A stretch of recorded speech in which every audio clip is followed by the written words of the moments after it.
आने वाली कड़ाके की ठंड को देखते हुए केंद्र सरकार का बड़ा फैसला, नहाए हुए व्यक्ति को छूने वाला भी नहाया हुआ माना जाएगा।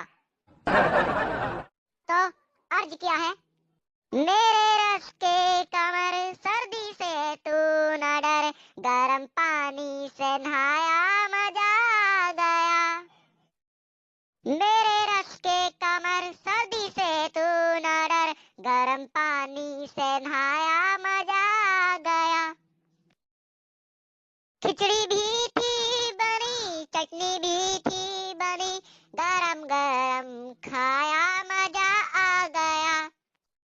ठंडे पानी से नहाऊं तो लगता है डर, ठंडे पानी से नहाऊं तो लगता है डर, गरम पानी से नहाया मजा आ गया।